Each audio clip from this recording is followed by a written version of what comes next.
بیٹا پوچھنا چاہ رہا ہے کہ ہر شخص میں کوئی خامی ہوتی ہے، اس خامی کو کیسے تلاش کریں اور خود سے جہاد کیسے کریں۔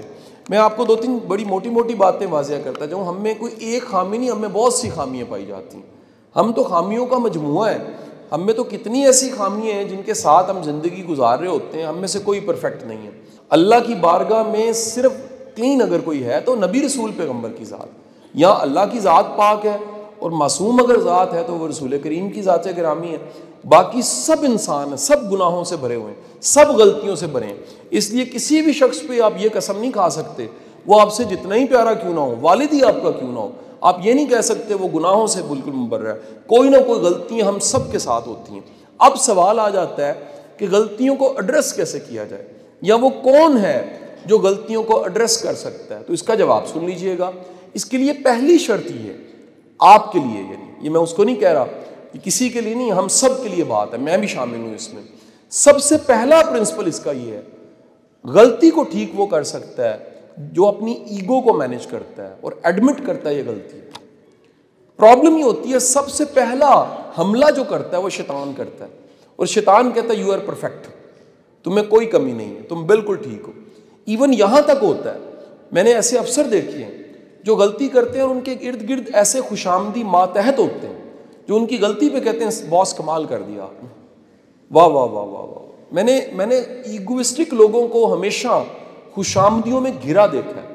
وہ خوشامدی بار بار ان کو کہتے ہیں کہ جو آپ نے چھینک ماری ہے لگتا ہے ہارورڈ سے سیکھی ہوئی، جو آپ نے ڈکار مارا ہے یہ بھی کسی یونیورسٹی کی ٹریننگ کی وجہ سے آپ کو ملا ہوگا۔ ہاں، بڑی بات یہ ہے، بڑا انسان وہ ہوتا ہے جو غلطی کا اعتراف کرتا ہے، جو ایڈمٹ کرتا ہے، جو کم از کم چلیں آپ کے سامنے اعتراف نہ کرے۔ دنیا کا سب سے بڑا اعتراف تو آپ رب کی بارگاہ میں کرتے ہیں، جرت کر کے، اس امید کے ساتھ کہ میرا گناہ اور غلطی ہے تو معاف کرنے والا ہے۔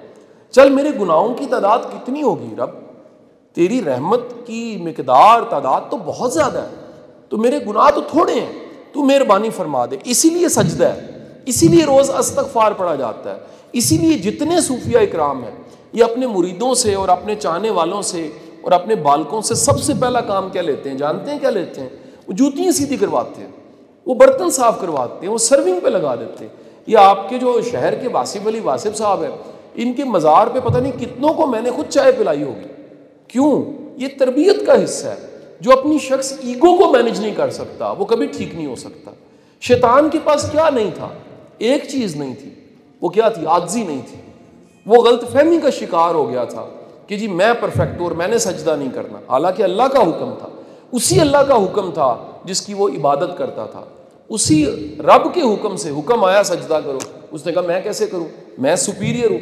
جس کو بھی لگتا ہے میں سپیریئر ہوں وہ غلطی ٹھیک نہیں کر سکتا۔ نمبر 2، غلطی کی نشاندہی ہوتی ہے رزلٹ سے۔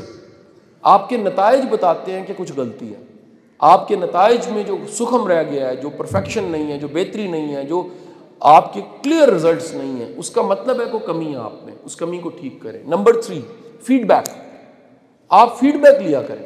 آپ اپنے کاموں پہ ایک مشاورتی ٹولہ لازمی زندگی میں حال، خوشامدیوں کو چھوڑیں، فیڈ بیک دینے والوں کو ڈھونڈیں آپ، جو آپ کو کہہ سکیں، جو آپ کو بتا سکیں کہ یہاں پر غلطی ہے، اس کو ٹھیک کر دو۔ اسے ایڈوائزرز کہتے ہیں۔ آپ اندازہ لگائیے نا کہ اس بات کو ذرا تصور میں سوچئے، کائنات کا سب سے بہترین انسان میرا رسول حضور کی ذات گرامی، آپ پہ وحی آتی ہے، اس کے باوجود آپ مشورہ بھی لیتے ہیں۔ کیوں؟ تاکہ آپ کو مجھے عادت پڑے سنت پہ عمل کرنے کی۔ امتیوں کے لیے مشورہ لیتے ہیں تاکہ سنت بن جائے کہ ہمیں مشورے کی ضرورت ہوتی ہے۔ تو مشورہ کرنے والا بھی اپنی غلطی کو جان جاتا ہے۔ چوتھا طریقہ کیا ہے؟ آپ اللہ سے دعا مانگنی شروع کریں، یا باری تعالیٰ میری کمیاں، میری کوتاہیاں، میری کمزوریاں نشر ہونے سے پہلے مجھے پتہ لگ جائے۔ جب پتہ لگ جاتی ہیں تو ٹھیک ہو جاتی ہیں۔ حدیث کا مفہوم یہ بھی ہے، اللہ کے رسول صلی اللہ علیہ وسلم نے فرمایا کہ اللہ جس کا بھلا چاہتا ہے اس کا باطن اس کے سامنے آشکار کر دیتا ہے، اس کی کمیاں اس کو پتہ لگنے لگ پڑتی ہیں۔ تو آپ کا اس سے نفس بھی مینج ہو جاتا ہے اور اس سے آپ کی ذات میں بہتری بھی آ جاتی ہے۔ اور کوئی سوال؟